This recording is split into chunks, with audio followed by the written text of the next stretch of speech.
ایک حدیث پہ اگر عمل ہو جائے تو مجھے اللہ کی قسم کھا کر میں کہتا ہوں یہ کورونا کا پتہ ہی نہیں چلے گا کہاں گیا. صرف ایک حدیث. میرے نبی نے فرمایا 4 باتیں مجھ سے لے لو پھر دنیا بھی تمہاری ہے آخرت بھی تمہاری ہے. 4 اذا کانت فیک.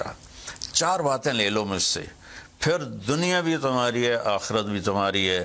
تمہیں کوئی ٹیڑھی آنکھ سے نہ دیکھ سکے گا, تمہیں کوئی نقصان نہ پہنچا سکے گا کہ تمہارے رب کا سایہ تم پہ چھا جائے گا.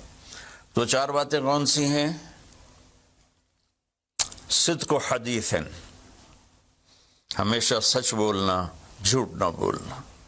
اب مجھے بتائیں, سارے یہ اینکرز بیٹھے ہیں, سارے ہمارے وزیر اعظم بیٹھے ہوئے ہیں, ہم کتنا جھوٹ بول رہے ہیں, ہم کس قدر جھوٹی قوم ہیں.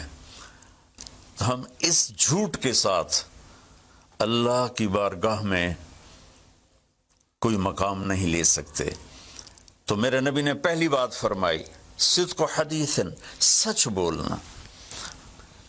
دوسری بات فرمایا حفظ و امانت, کبھی کسی کو دھوکہ نہ دینا. یہ میرے نبی نے فرمایا میرا امتی ہر گناہ کر سکتا ہے, 2 کبھی نہیں کرے گا, ایک جھوٹ کبھی نہیں بولے گا, ایک دھوکہ کبھی نہیں دے گا. تو وزیر اعظم صاحب آپ اکیلے ہیں, دیانتدار ہیں, اللہ سے رونے دھونے والے ہیں, مانگنے والے ہیں, لیکن 22 کروڑ لوگوں میں سچے کتنے ہیں؟ 22 کروڑ لوگوں میں دیانتدار کتنے ہیں؟ ایک بہت بڑے چینل, میں ہاتھ جوڑ کے اینکر بیٹھے ہیں, معافی مانگ کے بات کر رہا ہوں, ایک بہت بڑے چینل کے مالک نے مجھ سے کہا کوئی نصیحت کرے. میں نے کہا چینل سے جھوٹ ختم کر دو. کہا پھر چینل ختم ہو سکتا ہے, جھوٹ نہیں ختم ہو سکتا. تو جہاں جس کو, یہ صرف پاکستان کی بات نہیں, پوری دنیا کا میڈیا جھوٹا ہے اور سب سے زیادہ جھوٹ بولا جاتا ہے. اور میرے رب کو, میرے نبی کو جھوٹ سے نفرت ہے. میرے نبی نے فرمایا پیاز کھا کے مسجد میں مت آؤ کہ فرشتوں کو تکلیف ہوتی ہے, بو ہوتی ہے.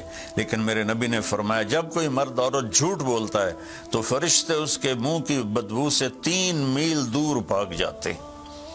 تو جھوٹ اور خیانت کے ساتھ ہم کسی آفت کا مقابلہ نہیں کر سکتے. آپ نے فرمایا صدق و حدیث, حفظ و امانت, سچ بولنا چاہے جان چلی جائے, اور دھوکہ نہ دینا. مسلمان کسی کو دھوکہ نہیں دیتا ہے.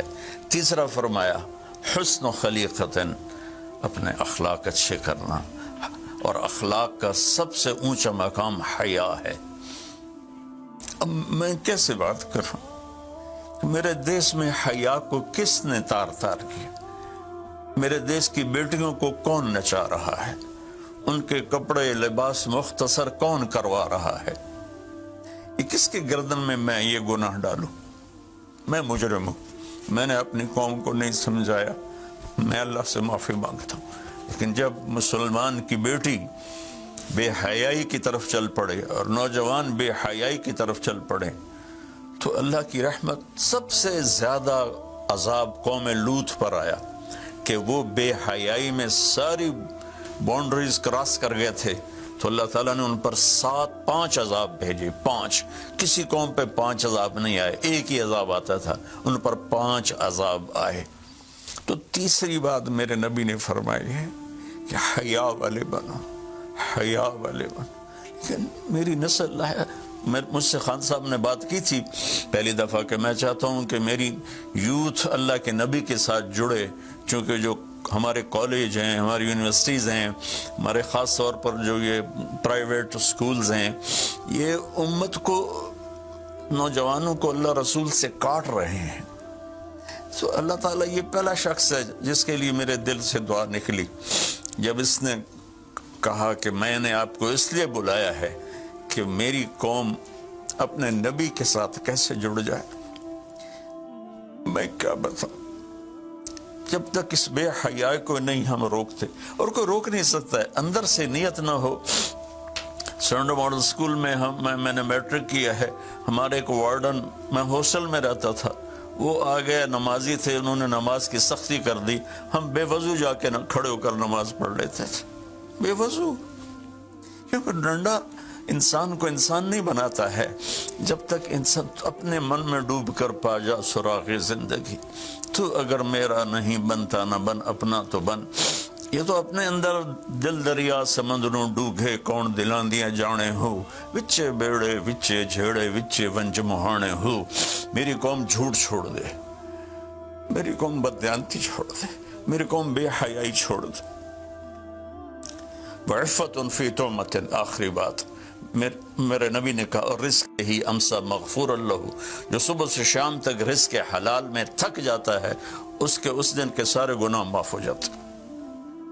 تو میں وزیر اعظم صاحب سے اپیل کروں گا کہ پوری قوم سے جیسے ڈونیشن مانگا ہے ایسی پوری قوم سے چلے۔ میں آپ کی طرف سے اپیل کرتا ہوں کہ کل یا آج رات رمضان کی آئے گی، ساری قوم 2 نفل پڑھے اپنے اپنے گھروں میں، اور ایک تسبیح لا الہ الا انت سبحانک انی کنت من الظالمین، جس کو یاد ہے پڑھ لے، جس کو نہیں یاد ہو استغفر اللہ کی ایک تسبیح پڑھ لے، اور پھر سب اللہ کے سامنے ہاتھ جوڑ کے معافی مانگے۔ اور اللہ تعالیٰ کہتا ہے ما من یوم الا والبحر یستاذن فی ان یغرق ابن آدم، روزانہ، یہ مسند احمد کی روایت، روزانہ سمندر کہتا ہے یا اللہ اجازت دے میں چڑھ جاؤں اور ان کو بہا دوں۔ والارض تستاذن فی ان تبتلعہ، زمین کہتی ہے اللہ مجھے اجازت دے میں ان بے حیاؤں کو نگل جاؤں، ان جھوٹوں کو، ان بدماشوں کو، اس مافیا کو میں نگل جاؤں۔ تو والملائکۃ تستاذن فی ان تعجلہ وتہلکہ، فرشتے اللہ سے کہتے ہیں یا اللہ تو ہمیں اجازت دے ہم ان کا صفایا کریں۔ میرا اللہ کہتا ہے دعو عبدی فانا اعلم بعبدی منکم، جاؤ جاؤ اپنا کام کرو، یہ میرا بندہ ہے اور میں جانوں میرا بندہ جانے۔ ان کان عبدکم فشانکم بہی، تمہارا بندہ ہے تو مار دو، ان کان عبدی فمنی ولی عبد، اگر میرا ہے تو میں انتظار کروں گا، میں انتظار کروں گا۔ پچھلی قوموں میں ایک طوائف نے کتے کو پانی پلایا تو اللہ نے اس کی بخشش کر دی، معاف، ہم تو مائل بکرم ہیں، کوئی سائل ہی نہیں، کوئی مانگنے والا تو ہو۔ ان 4 چیزوں نے ہماری ہر چیز بکھیر دی، توڑ دی۔ کسی بھی قوم کے لیے جھوٹ، بددیانتی، بے حیائی اور رزق حرام یہ ان کو تباہ و برباد کر دیتا ہے، اور کوئی قوم سچائی، دیانتداری، پاک دامنی اور رزق حلال پر ہوگی تو اللہ کا سایہ ان پر چھا جائے گا، اور دنیا کی کوئی طاقت ان کی طرف آنکھ اٹھا کر نہیں دیکھ سکتی۔ ہم تو اجڑے چمن کے مالی ہیں، عمران خان کو اجڑا چمن ملا ہے، کہاں تک آباد کر سکے گا، اللہ اس کی مدد کرے۔ چمن کے تخت پر جس دم شہ گل کا تجمل تھا، ہزاروں بلبلیں تھی باغ میں، ایک شور تھا، غل تھا، کھلی جب آنکھ نرگس سی، نہ تھا جز خار کچھ باقی، بتاتا باغ مارو رو، یہاں غنچہ یہاں گل تھا، یہاں غنچہ یہاں گل تھا۔ ابھی عمران صاحب نے یرموک کی اور قادسیہ کی بات کی، کتنے تھے؟ 30,000 تھے خالد ابن ولید کے کمانڈ میں، اور سامنے باہان جو تھا وہ 3 لاکھ کا لشکر لے کر آیا ہوا تھا، اور قادسیہ کے میدان میں بھی 30,000 صحابہ تھے، اور ادھر سے جو رستم تھا وہ 3 لاکھ کا لشکر لے کر آیا ہوا تھا، ان کے ساتھ اللہ تھا۔ ہم اللہ کو ساتھ لیں، سارے اسباب اختیار کریں۔ مالداروں سے کہتا ہوں، میں نے اپنا کلپ الگ ریکارڈ کرایا کہ اس سال ساری زکوٰۃ ان غریبوں میں تقسیم کریں۔ آپ تک تو ہر آدمی نہیں پہنچ سکے گا، اپنے اپنے علاقے میں جو مالدار لوگ ہیں وہ اپنی زکوٰۃ غریبوں میں ان میں تقسیم کریں، ان کے گھر جا کر دیں۔ کسی ایک کی دعا لگ گئی نا تو 7 نسلیں ہماری آباد ہو جائیں گی۔ تو بس میں معافی چاہتا ہوں، آپ نے مجھے کافی دیر بٹھایا تو میں نے بھی تھوڑا سا آپ کا ٹائم لے لیا، تو آپ درود شریف پڑھیں۔